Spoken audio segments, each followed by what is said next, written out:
Today, we continue from the previous episode, officially placing our micro model into China. China is simply too vast, so vast that no single label can define it. So when our standard family model lands here, what emerges are actually three distinctly different micro versions. The first is the national average version. According to the latest data, a three-person household at the national average income level takes home about 10,200 yuan in real cash each month. To sustain the full set of living costs we defined earlier, including mortgage, healthcare, and education, under nationwide average prices, they need to spend 6,150 yuan per minute on. Dividing income by expenditure, their regular living purchasing power index comes to 1.66. If we look only at basic daily necessities, food, water, electricity, that index is 1.96. What does this mean? It means that an average Chinese family, after comfortably covering a full modern material life locally, still has roughly 4,000 yuan left on paper each month. That sum is their buffer for savings, extra consumption, or investment. This is the national baseline basic purchasing power near 2, full purchasing power near 1.66. The first is the national average version. According to the latest data, a three-person household at the national average income level takes home about 10,200 yuan in real cash each month. To sustain the full set of living costs we defined earlier, including mortgage, healthcare, and education, under nationwide average prices, they need to spend 6,150 yuan per minute on. Dividing income by expenditure, their regular living purchasing power index comes to 1.66. If we look only at basic daily necessities, food, water, electricity, that index is 1.96. What does this mean? It means that an average Chinese family, after comfortably covering a full modern material life locally, still has roughly 4,000 yuan left on paper each month. That sum is their buffer for savings, extra consumption, or investment. This is the national baseline basic purchasing power near 2, full purchasing power near 1.66. The third is the rural average version. We place the same three-person household into China's countryside. Since most rural families live in self-built homes without heavy mortgages or rent, and cash outlays for medical care and education are relatively lower, the cost of this complete lifestyle drops to 5,590 yuan per minute onth. But the average rural family's monthly cash income is only 5,900 yuan. Dividing the two, the rural average regular purchasing power index is 1.06. The figure 1.06 is rather awkward.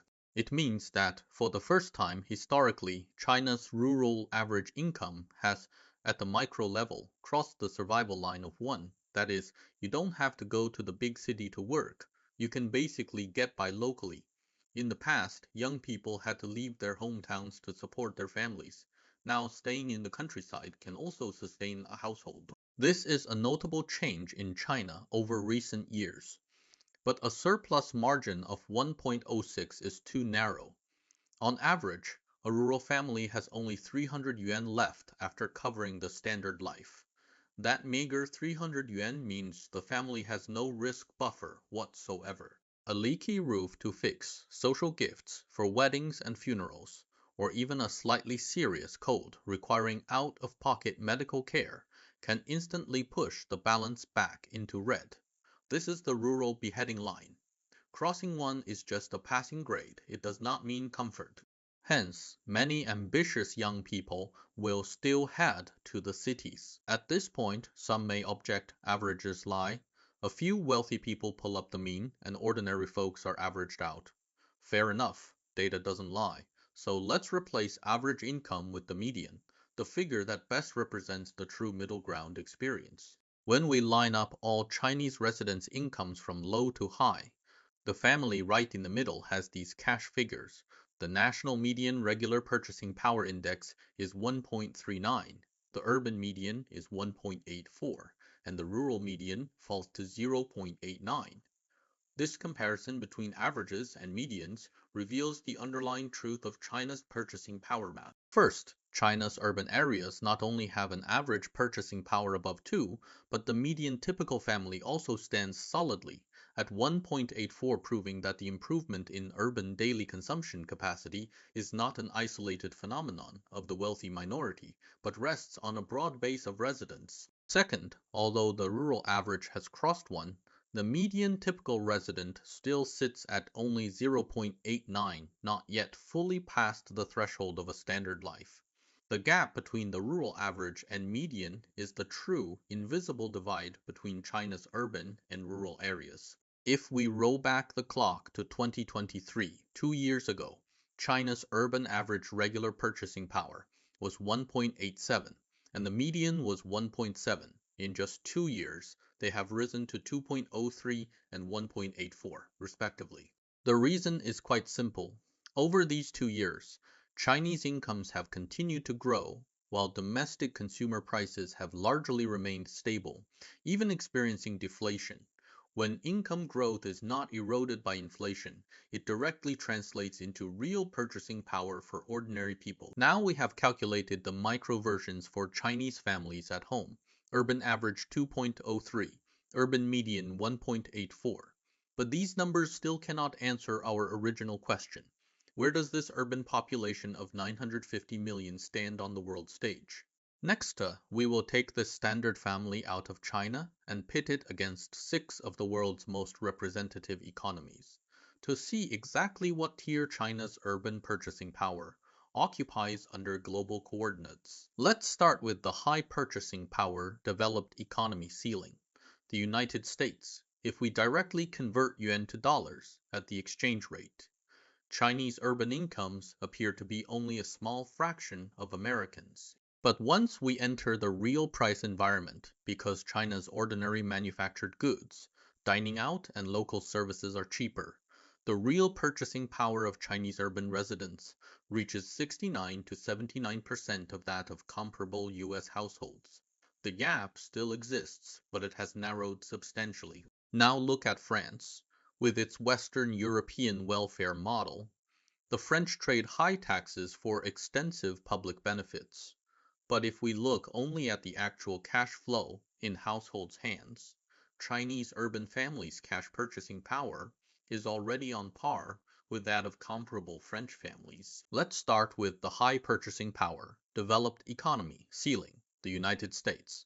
If we directly convert yuan to dollars at the exchange rate, Chinese urban incomes appear to be only a small fraction of Americans'. But once we enter the real price environment, because China's ordinary manufactured goods, dining out, and local services are cheaper, the real purchasing power of Chinese urban residents reaches 69 to 79% of that of comparable US households. The gap still exists, but it has narrowed substantially. Now look at France, with its Western European welfare model. The French trade high taxes for extensive public benefits. But if we look only at the actual cash flow in households' hands, Chinese urban families' cash purchasing power is already on par with that of comparable French families. Then Japan, a mature East Asian economy. Under our daily living financial model, the average Chinese urban household's regular living purchasing power is now around 100% of the Japanese average household. If we count only basic daily expenses, food, clothing, water, electricity, China's urban index even reaches 105% of Japan's. And this result appears not only in the averages. Chinese urban median households and Japanese median households are also in extremely close ranges. When we connect these 6 coordinates, a clear global purchasing power ladder emerges. China's rural typical purchasing power is approaching that of leading upper middle income developing countries like Mexico. China's national average has largely entered the range of lower income developed countries such as Greece and Slovakia, and China's urban areas jump directly up to the core hinterland, composed of Japan and some other medium developed countries. At this point, we must introduce a special reference point that many viewers ask about and even argue fiercely over online Taiwan. In terms of daily life and dietary habits, Taiwan is actually a more suitable benchmark for mainland Chinese cities than Europe, or the US many netizens love to argue heatedly about cross-strait living standards. But if we put emotions and biases aside and look purely at microdata, what is the truth? Let's examine the latest aligned data affected by overall wage and price movements. Taiwan's average income regular living purchasing power index is about 1.86 and the median is 1.55. Meanwhile, as we just calculated, China's urban average is 2.03 and the median is 1.84. This means that under the same family structure and consumption standard, the average purchasing power of mainland cities is 89% higher than the Taiwan-wide average. And when comparing the median, which best represents ordinary people's lives, the mainland urban median household's local purchasing power is a full 9% higher than Taiwan's median household. Hearing this, many may feel it doesn't quite match intuition. By per capita GDP or exchange rates, Taiwan's nominal income is clearly higher than the mainland's, so how can local purchasing power be overtaken? This is precisely the structural mismatch we keep emphasizing. Taiwanese households do have higher nominal monetary incomes, so when they buy internationally priced goods or travel study abroad, their international purchasing power has an absolute advantage. But housing, restaurants, cars, telecom, and personal services in Taiwan also carry higher local prices. Mainland urban families, though earning less in nominal cash, enjoy extremely low-cost domestic manufactured goods, well-developed public transport, and a vast local service economy. One side has more purchasing power in international markets. The other enjoys a more relaxed daily life within its own borders. This is a mismatch, not a simple who crushes whom. At this point, some viewers might say, comparing the mainland's urban average to all of Taiwan is unfair. Taiwan considers itself a developed region, and mainland cities include many ordinary cities in the central and western regions. If we're going to compare, we should compare the most developed mainland city clusters, Jiangsu, Zhejiang, Shanghai, the Pearl River Delta with Taipei, and New Taipei's most mature metropolitan areas. Fine. Let's put the mainland's top-tier city clusters and Taiwan's core metro area on the same ruler. We reprice both sides' nominal cash incomes and local prices into the standard three-person household metric. You'll find that the per capita disposable income of urban residents in Shanghai is close to 97,000 yuan. Beijing exceeds 81,000, and Shenzhen and Guangzhou are around 85,000. In nominal income, families in the core cities of the Yangtze River Delta and Pearl River Delta have already caught up with and begun to surpass comparable families in Taipei and New Taipei. More critically, look at the surplus margin. Families in the most developed mainland city clusters, after completing their actual average consumption, typically retain about 1/3 to 40% of their income as surplus. In Taipei and New Taipei, due to higher local housing and service costs eating into budgets, the corresponding surplus is only about 1/4. So, at the big city showdown level, the advantage of mainland core cities is no longer just lower prices. Their residents' nominal incomes themselves have also caught up with the most mature East Asian metro areas. But both sides of the strait face exactly the same Iron Curtain for the young housing. For families already rooted in these cities, owning a home with a paid-off mortgage, the income surplus in Shanghai, Shenzhen, or Taipei is remarkably high, and they can live extremely comfortably. But for the younger generation just entering these megacities today, facing rent or sky-high mortgage costs, the prohibitively high housing acquisition cost instantly pulls the hard-won purchasing power indices back to the edge of the passing line. Having calculated this far, the global showdown leaves us with two underlying conclusions. First, if measured by nominal exchange rate income, mainland urban residents have not yet fully entered the core circle of traditional developed countries.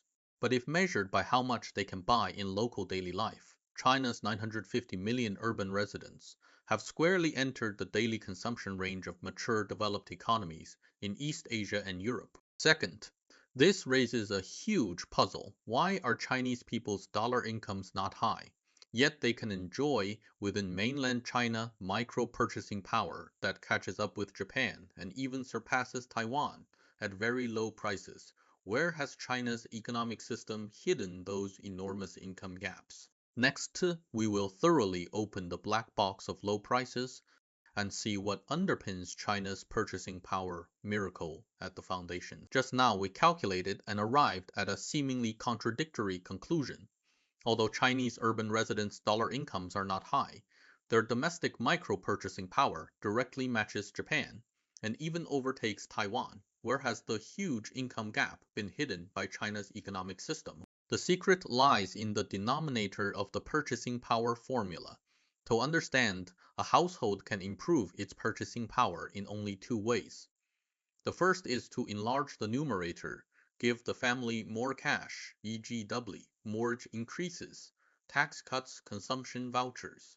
The second is to shrink the denominator, make the same standard of living cheaper, e.g. cars and appliances, continually dropping in price, internet and ride, hailing becoming more affordable. Most people, when discussing welfare, focus on the first path. For instance, the recent popular call to give cash directly to the people is a classic cash-based welfare. Money goes straight into your account. You choose what to buy. Very intuitive. But China over the past decades has primarily taken the second, less conspicuous, yet enormously powerful path, what we might call productive welfare. The state has channeled vast social resources into industrial manufacturing, electronics, telecommunications, and massive infrastructure. While this doesn't directly deposit money into your bank account, it continuously supplies efficient goods and services that substantially lower your cost of living. Giving money adds a few extra bills to your account. Raising productivity makes every yuan in your hand more valuable. This productive welfare translates into the low prices we feel through three extremely solid pathways. First pathway, turning former expensive goods into ordinary consumer items. In our standard family model for cross-country comparison, we used an ordinary Toyota Corolla gasoline car. But in reality, if a Chinese urban family buys its first car today, they are likely to choose a domestic EV under 10000 yuan. That choice changes three micro costs simultaneously. First, the purchase price in China's hyper-competitive market, 10000 yuan buys a highly equipped EV. Second, energy costs, driving 10,000 kilometers a year, charging at residential electricity rates, saves thousands of yuan in fuel compared to a gasoline car. Third, you save on complex maintenance fees. The industrial system's effect of compressing both purchase and usage costs may not show up in handouts, but it genuinely saves money for households. Similar disruptive deflation happens with TVs, refrigerators, air conditioners, and smartphones. Second pathway, squeezing intermediate costs before products reach households. A cheap product made in a factory doesn't automatically mean you can buy it cheaply. If logistics are inefficient, a 50 yuan ex-factory price can become 100 yuan by the time it reaches you. But China has the world's largest and most competitive express delivery and e-commerce network, backed by developed high-speed railways, automated warehousing, and mobile payments. The familiar free shipping and next-day delivery are essentially infrastructure efficiency, covertly reducing your living budget. The same logic applies to public transport. Extensive subway and high-speed rail networks mean many urban families don't need to buy a second car or pay daily parking fees, effectively reducing monthly necessary expenses. Third pathway, some of the low cost comes from currently relatively low service sector wages. At this point, we must soberly dissect China's local low prices. Nothing is free. China's low prices actually consist of three distinct underlying logics. The first is efficiency, driven low prices like cars, appliances, and mobile phones, driven by technological iteration and scale effects, the healthiest and most sustainable kind. The second is publicly subsidized low prices like subways, high-speed rail, power grids, and broadband, where massive upfront construction costs are absorbed by state finance and long-term financing.